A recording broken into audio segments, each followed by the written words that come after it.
19 मई 2022 को मध्य प्रदेश शासन पंचायत एवं ग्रामीण विकास विभाग मंत्रालय की ओर से आरक्षण से संबंधित एक आदेश जारी किया गया है, जिसमें ओबीसी तथा अन्य वर्गों को आरक्षण का उसमें उल्लेख किया गया है। कितने प्रतिशत आरक्षण, यह 18 मई को हाईकोर्ट यानी सर्वोच्च न्यायालय से निर्णय आ गया है, उसी के संबंध में यह आदेश है। आइए हम इस आदेश का अवलोकन करते हैं। समस्त कलेक्टर मध्य प्रदेश को जारी किया गया है।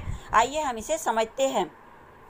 विभिन्न विधिक प्रावधानों के परिप्रेक्ष्य में सर्वप्रथम अनुसूचित जाति एवं जनजाति वर्गों के लिए वार्ड निर्वाचन क्षेत्र पदों के आरक्षण की कार्यवाही की जाना है। यदि किसी पंचायत में अनुसूचित जाति अनुसूचित जनजाति के वर्गों हेतु किया गया आरक्षण 50% या उससे अधिक है, तो अन्य पिछड़े वर्ग के लिए पदों के आरक्षण की कार्यवाही की जाना अपेक्षित नहीं है।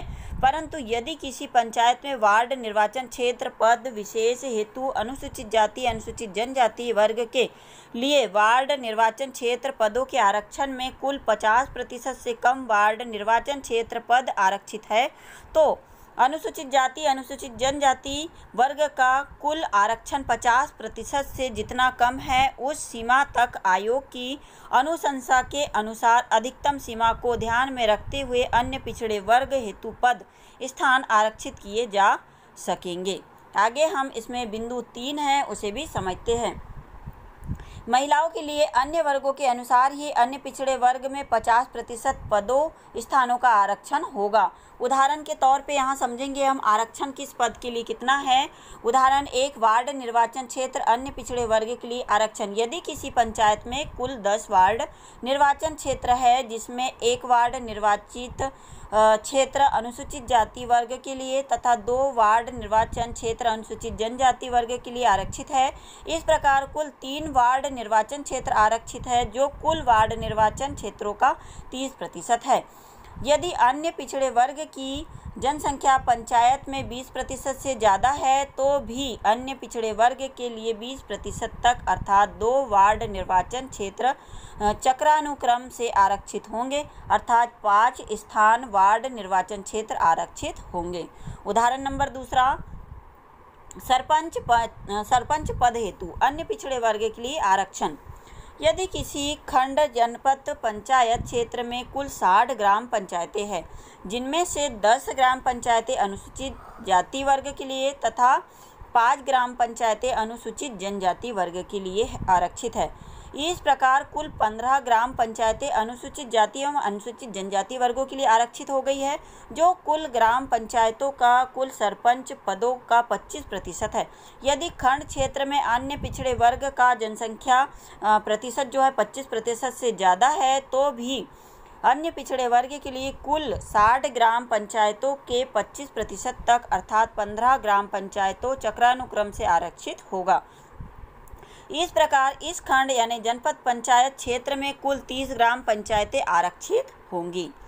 अगला तीसरा उदाहरण है अध्यक्ष पद यानी अन्य पिछड़े वर्ग के लिए जो अध्यक्ष पद होंगे उनके लिए आरक्षण। यदि किसी जिले में कुल 7 जनपद पंचायतें हैं, जिनमें से 1 जनपद पंचायत अनुसूचित जाति के लिए तथा 1 जनपद पंचायत अनुसूचित जनजाति के लिए आरक्षित है, इस प्रकार कुल 2 जनपद पंचायतें अनुसूचित जाति एवं अनुसूचित जनजाति के लिए आरक्षित है, जो कुल आरक्षण का 29% है।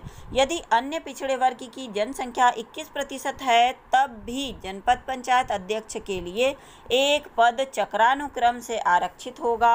इस प्रकार कुल 3 पद आरक्षित होंगे। आगे चौथा उदाहरण देखते हैं हम।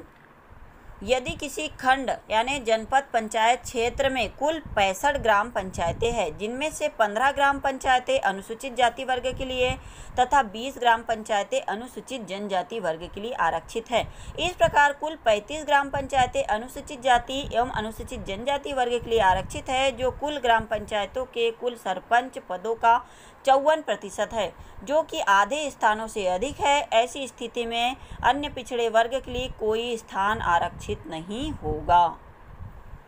पांचवा उदाहरण, यदि किसी पंचायत में कुल 15 वार्ड निर्वाचन क्षेत्र है, जिनमें से 2 वार्ड निर्वाचन क्षेत्र अनुसूचित जाति वर्ग के लिए आरक्षित है एवं अनुसूचित जनजाति वर्ग के लिए कोई वार्ड निर्वाचन क्षेत्र आरक्षित नहीं है, इस प्रकार कुल 2 वार्ड निर्वाचन क्षेत्र आरक्षित है, जो कुल निर्वाचन क्षेत्रों का 30% है, तब 50% की सीमा तक जाने पर अन्य पिछड़े वर्ग के लिए 37% का अंतर बाकी रहता है। परंतु यदि पंचायत में अन्य पिछड़े वर्ग की जनसंख्या मात्र 14% है तो अन्य पिछड़ा वर्ग की आबादी के मान से मात्र 2 वार्ड निर्वाचन क्षेत्र ही आरक्षित किए जाना है।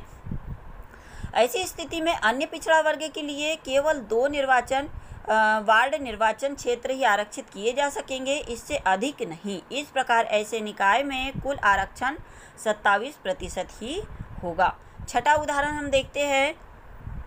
यदि किसी पंचायत में 20 वार्ड निर्वाचन क्षेत्र है और उस पंचायत में अनुसूचित जाति वर्ग का 1 व अनुसूचित जनजाति वर्ग का 1 वार्ड निर्वाचन क्षेत्र आरक्षित है, इस प्रकार 20 वार्डों निर्वाचन क्षेत्रों में से कुल 2 वार्ड निर्वाचन क्षेत्र अनुसूचित जाति एवं अनुसूचित जनजाति के लिए आरक्षित है, जो कुल 20 वार्डों निर्वाचन क्षेत्रों का 10% है। तो ऐसी स्थिति में यदि पंचायत में अन्य पिछड़े वर्ग की जनसंख्या 47% है तो भी पिछड़े वर्ग के लिए अधिकतम 35% अर्थात 7 वार्ड निर्वाचन क्षेत्र आरक्षित होंगे।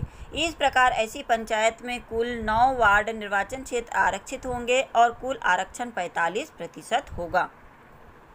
चौथा बिंदु है अनुसूचित क्षेत्र शेड्यूल एरिया में अनुसूचित जनजाति के लिए आरक्षण स्थानों वार्ड निर्वाचन क्षेत्र की कुल संख्या के आधे से कम नहीं होगा तथा सरपंच या अध्यक्ष समस्त पद अनुसूचित जनजातियों के सदस्यों के लिए आरक्षित रहेंगे।